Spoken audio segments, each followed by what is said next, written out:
Yang panas dingin lihat tatapan Megan, acungkan tangan. Yuk kita review film horor Megan yang aku tonton di bioskop tanggal 6 Januari kemarin. First of all, aku rasa ada yang salah dengan genre film ini. Dibandingkan horor, film ini lebih tepatnya disebut sci-fi thriller.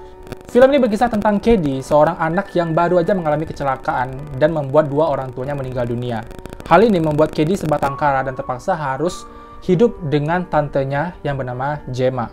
Nah, Gemma ini adalah seorang jenius di salah satu perusahaan mainan, dan dengan kecerdasan otaknya, dia bisa membuat satu mainan robot dengan kecerdasan buatan yang bisa membuat robot ini menjadi teman anak-anak yang kesepian. Nah, robot bernama Megan ini diciptakan untuk melindungi anak-anak dari bahaya fisik maupun mental. Dan robot pertama yang berhasil ini diberikan Gemma kepada Katie untuk menemani dia di saat Gemma ini lagi sibuk-sibuknya. Sesibuk itu dia kerja sampai nggak bisa nemenin si Katie. Tapi program Megan yang bisa membuat dia itu mempelajari segala hal yang dilakukan manusia membuat Megan ini melakukan sesuatu di luar batas wajar. Dia berfungsi baik untuk menjaga Katie dari bahaya. Tapi semua itu harus dilakukan dengan mengorbankan nyawa seseorang. Sampai akhirnya Megan benar-benar di luar kendali dan sampai membahayakan Gemma dan juga Katie sendiri. Review section. Untuk konsep dan ide cerita, sebenarnya film Megan ini bukanlah film pertama, karena sebelumnya kita tahu ada Chucky, boneka pembunuh, kemudian ada Terminator, robot yang pada akhirnya membahayakan manusia. Jadi secara keseluruhan, film ini mengangkat sesuatu yang udah ada sebenarnya. Tapi untungnya, aspek-aspek lain dari film ini bikin film Megan ini jadi berbeda.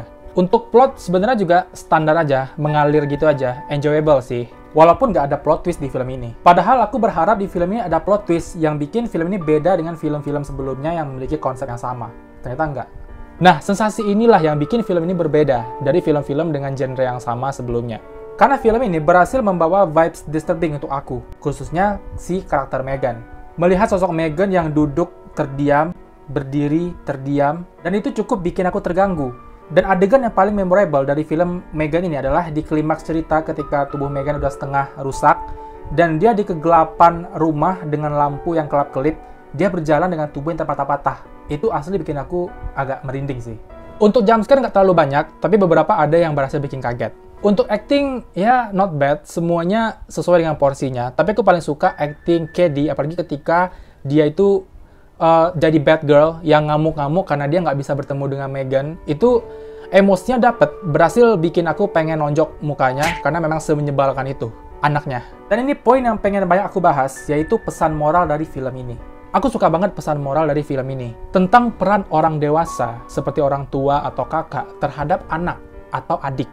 Kita ambil contoh dari Katie lah. Katie ini seorang anak yang masih di bawah umur, baru aja mengalami hal yang traumatik, kehilangan orang tuanya dalam kecelakaan, dan dia butuh seseorang nih.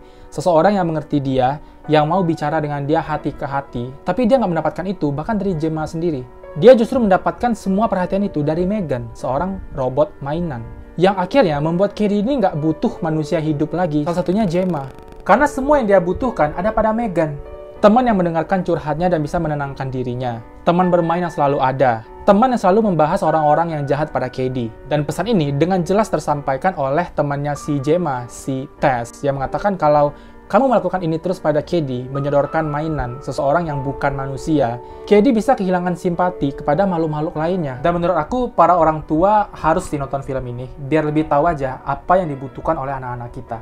Dan terakhir yang mau aku bahas adalah kejanggalan dari film ini. Dan kejanggalan yang paling mencolok adalah overpowernya Megan. Dari awal, pembangunan cerita itu dari segi ilmiahnya dijelaskan dengan sangat masuk akal tentang program dari si Megan ini.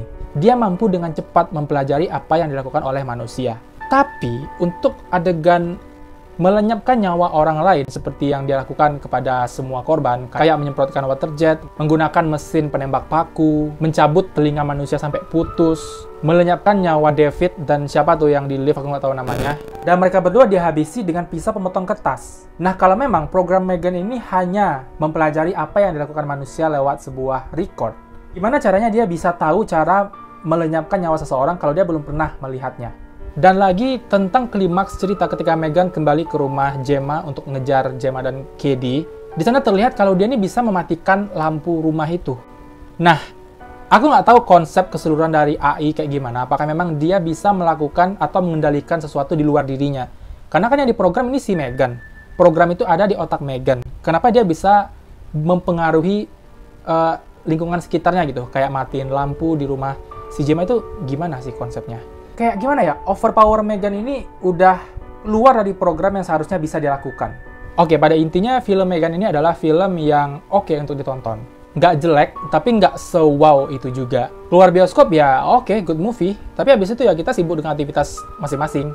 Kayak, ya udah lewat gitu aja filmnya. Nggak senempel itu di kepala aku. Tapi semua ada di film ini. Horornya ada, thrillernya ada, disturbingnya ada, komedinya ada. Musikal juga ada. Makanya film ini enjoyable untuk aku.